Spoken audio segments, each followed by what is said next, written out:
भारत की मानक समय रेखा के बारे में। ये होती है भारत की मानक समय रेखा। 82.5 डिग्री को भारत की मानक समय रेखा माना जाता है। तो हम ये जानेंगे कि आखिर 82.5 डिग्री को ही भारत की मानक समय रेखा क्यों माना जाता है, और भारत की मानक समय रेखा जो होती है, जो भारत का समय होता है, यहाँ पर एक हमने पढ़ा है कि जो हमारी पृथ्वी होती है, पृथ्वी पर कुल कितनी 360 रेखाएं खींची होती हैं, देशांतर रेखाएं। ये यहाँ से निकलती है लंदन के एक शहर ग्रीनविच से। इसे हम मानते हैं 0 डिग्री ग्रीनविच यामोत्तर रेखा। क्या मानते हैं? यामोत्तर रेखा मानते हैं। ये क्या होती है? ये यहाँ पर पृथ्वी पर कुल 360 रेखाएं खींची हुई है। 180 इधर रेखाएं खींची हुई हैं और 180 इधर खींची हुई हैं। इसीलिए क्या हो जाती हैं? 360 देशांतर रेखाएं खींची हुई होती हैं। तो ये जो रेखा होती है, इस रेखा से जो भारत यहाँ पर है, भारत यहाँ से यहाँ तक, यहाँ पर है कितने 68 डिग्री पर। तो भारत का जो समय होता है ग्रीनविच रेखा से 5.5 घंटे आगे होता है। क्यों आगे होता है? तो यही हम पढ़ेंगे। और 82.5 डिग्री देशांतर रेखा को ही भारत की मानक समय रेखा क्यों माना गया है। तो सबसे पहले हम इसी को समझेंगे। तो क्या होता है? यह पृथ्वी का पश्चिम होता है और ये पूर्व दिशा होती है। पृथ्वी हमारी पश्चिम से पूर्व दिशा की ओर गति करती है। क्या करती है? पश्चिम से पूर्व दिशा की ओर गति करती है। तो पृथ्वी, हम सभी लोग जानते हैं कि पृथ्वी जो हमारी होती है 24 घंटे में एक चक्कर पूरा कर लेती है। कितने घंटे में? 24 घंटे में अपना एक चक्कर पूरा कर लेती है। और तो अब हम देखेंगे कि कैसे। देखिए, पृथ्वी जो हमारी होती है एक चक्कर 24 घंटे में पूरा कर लेती है। 24 घंटे में कुल कितने मिनट होते हैं ये तो नहीं पता, तो हम सबसे पहले क्या करेंगे? 1 मिनट। 1 घंटे में 60 मिनट होते हैं। तो 1 घंटे में 60 मिनट होते हैं, तो इसकी गुणा करेंगे तो आएंगे 1440 मिनट होते हैं। कितने मिनट होते हैं? 1440। 24 घंटे में कुल टोटल 1440 मिनट होते हैं। तो हम क्या करेंगे, मतलब कि क्या होता है 360 देशांतर रेखाओं को पृथ्वी क्या करती है 1440 मिनट में क्रॉस कर लेती है, पार कर लेती है। तो कैसे? 360 देशांतर रेखाओं को पार करती है। तो इसको हम भाग दे देंगे, यहाँ पर कुल टोटल 4 मिनट आ जाएगा। कितना? 4 मिनट, क्योंकि ये मिनट में था इसीलिए यहाँ पर कितना आएगा? 4 मिनट आ जाएगा। तो 4 मिनट में एक देशांतर को पार करेगी। क्या करेगी? 4 मिनट में एक देशांतर रेखा, ये एक देशांतर रेखा को हमारी पृथ्वी क्रॉस करेगी। एक देशांतर को कितना समय लगेगा? 4 मिनट में क्या करेगी? एक देशांतर को पार करेगी। 4 मिनट में एक देशांतर को पार करेगी। तो अब हमने ये निकाल लिया कि 4 मिनट में एक देशांतर को पार करेगी। तो यहाँ से यहाँ तक हमें पता है भारत जहाँ से हमें स्टार्ट होता है, ये हमारा भारत होता है। तो भारत यहाँ से कितने डिग्री पर स्टार्ट होता है? यहाँ से 68 डिग्री 7 से क्या होता है? भारत का ये देशांतरी विस्तार होता है। क्या होता है? देशांतरी विस्तार होता है 68 डिग्री 7 से। और कहाँ खत्म होता है? 97 डिग्री 25 पर भारत क्या होता है? खत्म होता है। देशांतर रेखाएं तो 180 तक चलेंगे, लेकिन क्या होता है? हमारे भारत का विस्तार होता है इतना। तो 68 डिग्री और 97 डिग्री, 68 डिग्री और 97 डिग्री के बीच कुल कितना फर्क होता है? तो हम अगर 97 से 68 को माइनस कर देते हैं, 97 से 68 को क्या करें? माइनस करें, तो क्या होता है? 17 से 8 गए तो कितना बचा? तो 17 से 8 जाएंगे तो 9 बचेंगे। और यहाँ पर क्या है? 8 से 6 गया तो 2 बचेगा। मतलब 29 जो है भारत हमारे भारत में कुल 29 देशांतर रेखाएं पड़ती हैं। कितनी? 29 देशांतर रेखाएं पड़ती है। अभी हमने यहाँ से स्टार्ट किया और यहाँ तक कुल कितनी रेखाएं पड़ती हैं? तो 29। ये गुजरात है और ये अरुणाचल प्रदेश है। तो 29 देशांतर रेखाएं पड़ती हैं। अगर हम 29 देशांतर रेखाओं को क्या करें, 2 से भाग कर देते हैं। 29 को 2 से डिवाइड करेंगे, 29 को 2 से डिवाइड कर देते हैं तो कितना आएगा? 14.5 आता है। कितना आता है? 14.5 आता है। तो ये 14.5 आता है, मतलब कि ये जो हमारा भारत है क्या है, सबसे पहले एक बात समझते हैं, भारत में कुल कितनी 29 देशांतर रेखाओं को क्रॉस करता है। तो भारत का जो समय होता है, यहाँ पर सूर्य जो है सबसे पहले निकलता है, इधर निकलेगा तो यहाँ का समय कुछ और यहाँ के समय में फर्क होता है। कुल टोटल कितने समय का?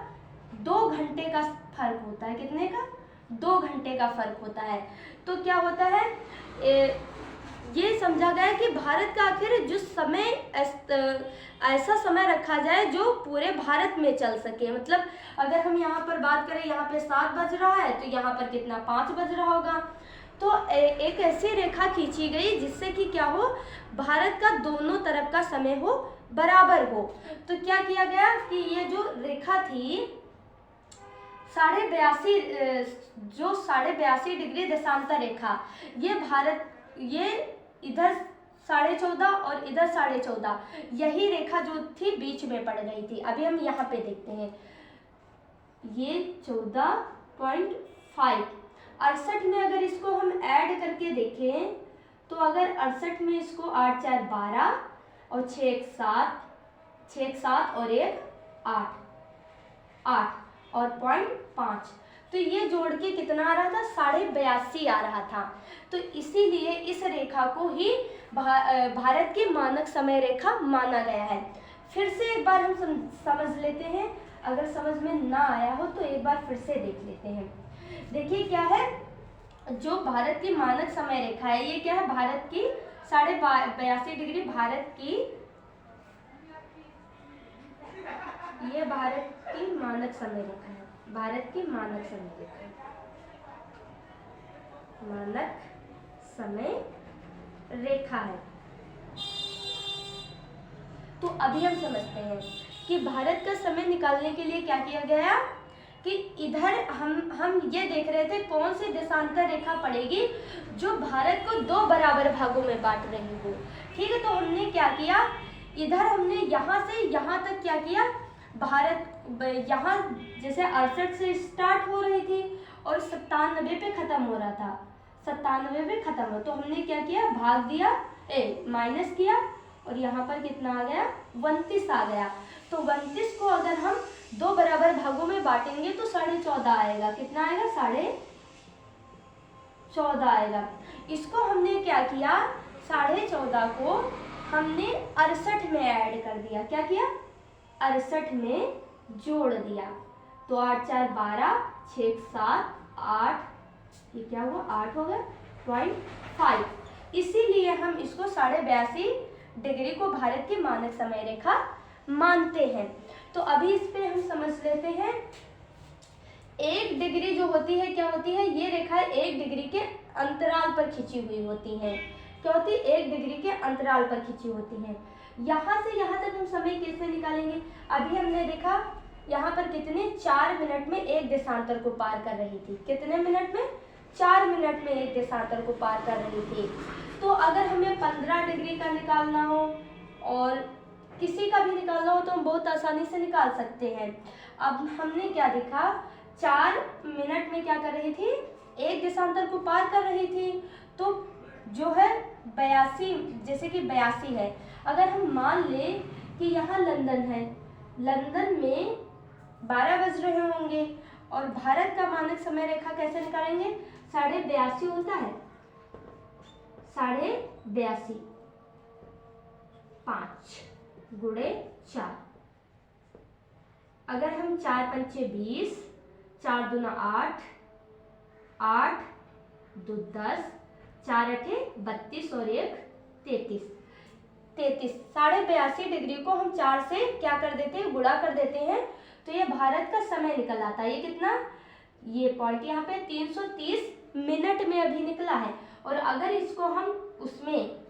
इसको हम घंटे में परिवर्तित करें तो क्या करेंगे, 60 से भाग दे देंगे। तो जब 60 से भाग देंगे तो यहाँ पर कितना आएगा, 5.5 आ जाएगा, मतलब 5 घंटे 30 मिनट। कितना, 5 घंटे 30 मिनट। कितना समय, 5 घंटे 30 मिनट। यहाँ पर अगर 12 बज रहे होंगे तो भारत में कितने बज रहे होंगे, 5:30 बज रहे होंगे। तो क्या करते हैं हम, ऐसे ही अगर हमसे कोई कह दे कि तुम 60 डिग्री का निकाल दो, तो हम क्या करेंगे, बहुत सा इजी, गुणे 4 कर देंगे, 4 0 0, 4 छंग 24, 4 छंग 24। तो कितना आ गया, 240 मिनट आ गया। इसको हम 60 से भाग दे देंगे तो 6 दूना 12, 6 चौक 24। तो 4, मतलब कि यहाँ पर 4 घंटे हुए होंगे, यहाँ पर 12 और यहाँ पे 4 बजे होंगे। तो बस ऐसे ही हम निकालते हैं, बहुत इजी है निकालना जो समय होता है। और इसीलिए भारत का जो है मानक समय रेखा 82.5 डिग्री को माना गया है। और एक चीज़ हम समझ लेते हैं, अगर हम इधर साइड बढ़ते हैं तो क्या होता है, दिन जो होता है वो बढ़ता है और इधर की ओर घटता है। अगर यहाँ पर रविवार है तो यहाँ पर क्या होगा, शनिवार होगा, शनिवार होगा। भारत का जो समय होता है वो ज्यादा होता है और इधर के देशों का समय जो होता है वो कम होता है। और ये होती है 0 डिग्री ग्रीनविच रेखा। तो अगर आप लोगों को वीडियो अच्छा लगा तो प्लीज़ लाइक कीजिए, सब्सक्राइब कीजिए और अपने अच्छे कमेंट कीजिए। बस।